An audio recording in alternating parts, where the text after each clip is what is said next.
Canada in North America. These are the countries that do well on those kinds of capacities. So educational success is possible. That's what international comparisons tell us. Human capital development can happen. And the most interesting thing is that it can happen for everyone.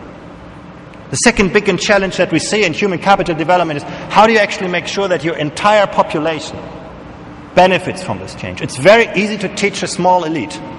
But how do you actually make sure that the gap between winners and losers is moderate?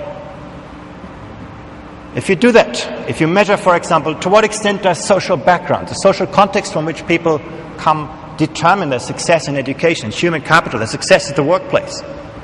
If you look at this, everybody wants to be there where performance is strong and everybody participates. Nobody wants to be there where performance is poor and there are large social disparities. You can ask yourselves, is it better to be here where performance is strong, disparities are large, very few get to the top, lots of people remain at the bottom? Or is it better to basically just focus on equity and accept mediocrity? But if you look around the world, actually, you do see in every part of the world some education systems that are in this green quadrant, that are successful in terms of both quality and equity. What I'm showing you here is that human capital development, in the sense that I spoke about, creative use of knowledge, is possible. And some countries succeed actually to do it for everybody. All children participate. It doesn't matter where you're born, everybody participates, everybody succeeds. Fascinating picture that emerges. So success in human capital development is really possible. What are the drivers? What have we learned behind those successes? The most important driver is the ambition that education systems have. Money is only explaining about 20% of the global performance variation. It's the expectations that are put in front of every student, the expectations that are put in front of every teacher that matter most. Backed up, on the other hand, with the right sense of human capital in education, getting the best teachers. No education system can be better than its teachers, making sure that the ambitions are backed up with support. We've also seen in many of the successful education systems they have given responsibility for the delivery of education to the front line. At the same time, they know where the problems are. They have systems of what we call accountability that intervene inverse in proportion to success. The capacity to diagnose failure, to remedy failure, very important attribute. The capacity to make sure that education pathways are open. Human capital development is not just about schooling. How do you ensure actually that people continue learning throughout life? Where do you create the incentive structures? You can produce wonderful human capital. How do you actually make sure that that human capital is actually being utilized in the labor force, in society? Very, very big challenge. I want to stop here just to show you those are the kind of dimensions that we see globally. We see a rapidly changing talent pool. The composition of the talent pool also changing. China, India, nobody thought about them in the past. Today they are on the map. They're actually driving the agenda that is happening here. Thank you very much.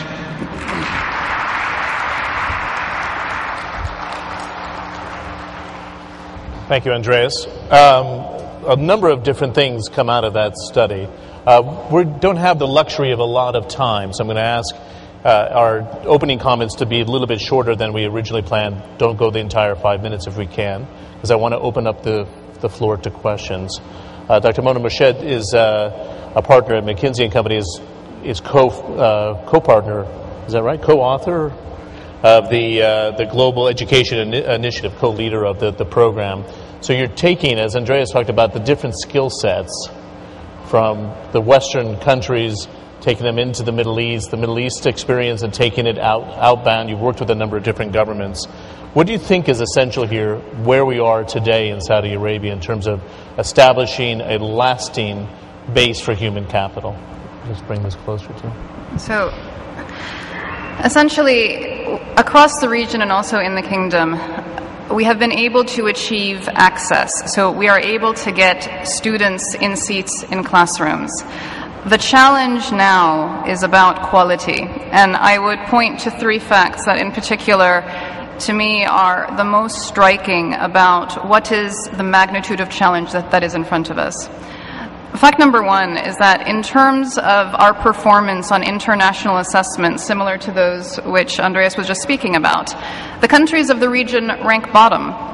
If I look at the kingdom, so in science, the kingdom was 39 out of 45 participating countries.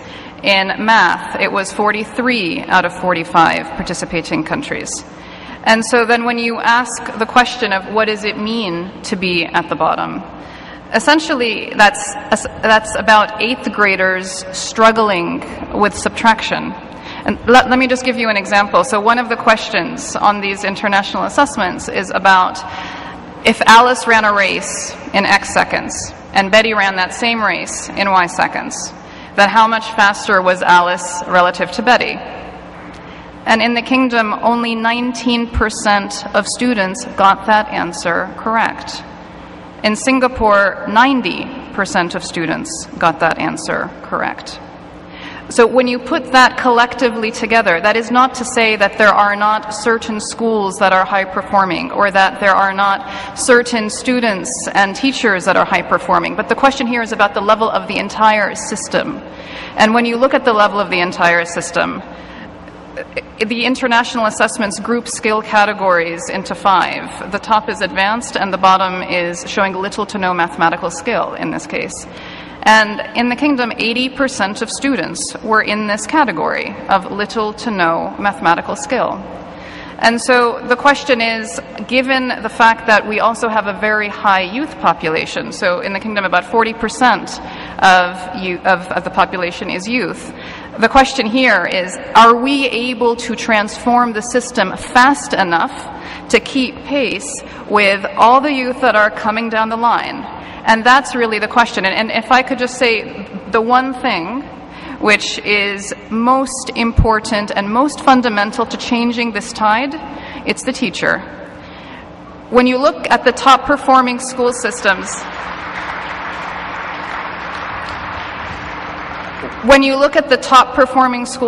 around the world, so the Finlands, the Koreas, etc., the Singapores, in Korea, to even apply to be a teacher, you have to be in the top 5% of your class.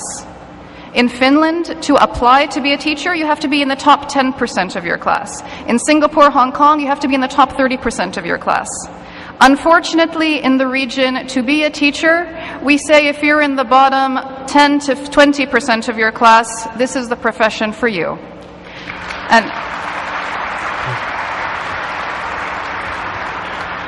And that must change. Teaching is a profession. Teachers shape the minds of our youth. And the way to change that tide is the way we recruit, the way we develop teachers, the way we compensate them. We have to bring professionalism back to teaching. That's the critical lever for the countries of the region and for the kingdom. Something that obviously resonates locally here, and I don't think anybody's disputing what you're talking about, even came from our opening discussion today in the candid nature, so I appreciate that. Blair, I know you, like Andreas, were talking in our initial discussions in the green room about this gap, this institutional gap at the top, what the system cranks out, not just here, and then what's actually in the classroom, and why there is such a gap to the skill sets needed, as we see, as Andreas laid out, with the education pipeline that's coming out of India and China specifically. Do you want to pick it up from there?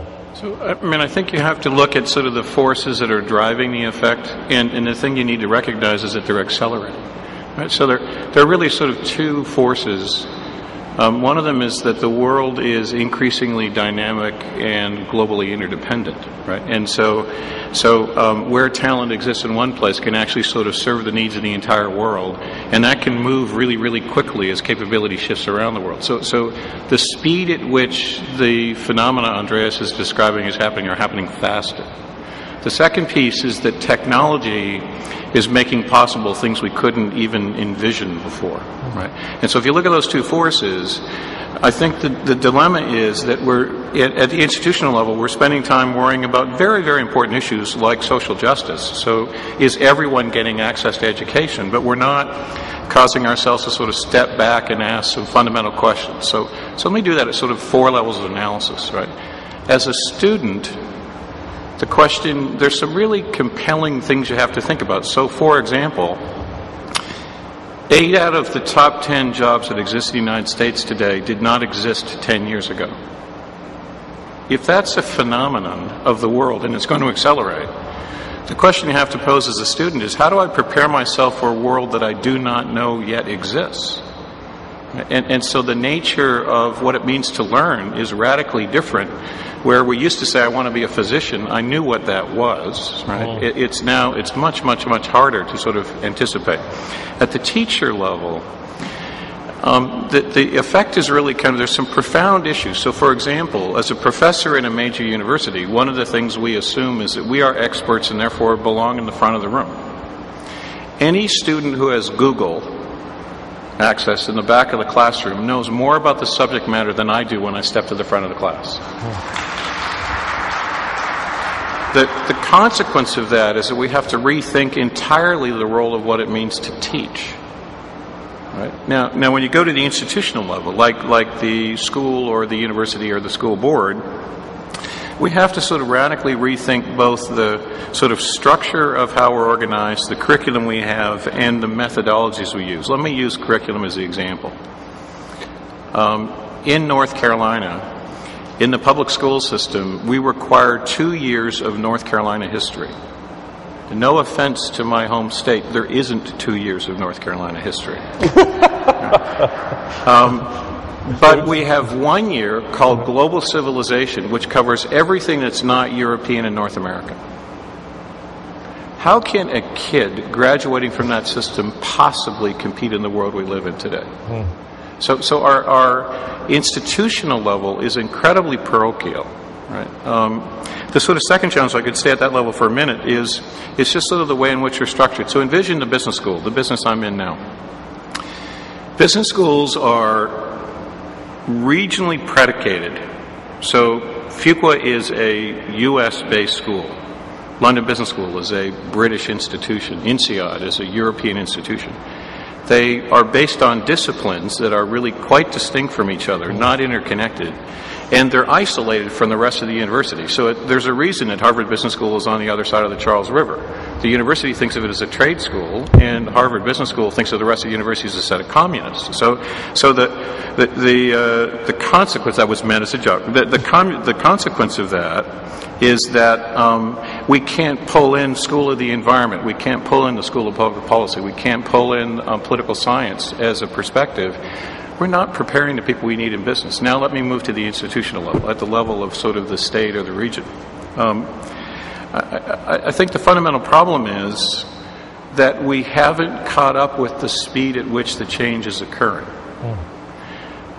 So in a sense, the premise that Singapore could do it in 40 years, right? that India and China sort of could do it in 20, if we're going to stay ahead, any country has to be thinking about, any region has to be thinking about, how can we build the capability in 2 years, 3 years, 5 years? So envision the following question. What would it look like if we solved the 1 million-person healthcare worker shortage in sub-Saharan Africa in 3 years? That's actually feasible today, but no one poses the question that way because we have institutional structural models in our head that limit our ability to have that imagination. Good. Thanks for setting up the course there for that. The course to follow, because it's not just, as we can see here, not a Middle Eastern challenge only, because we see it on a day-to-day basis. I think picking up on what Blair was talking about,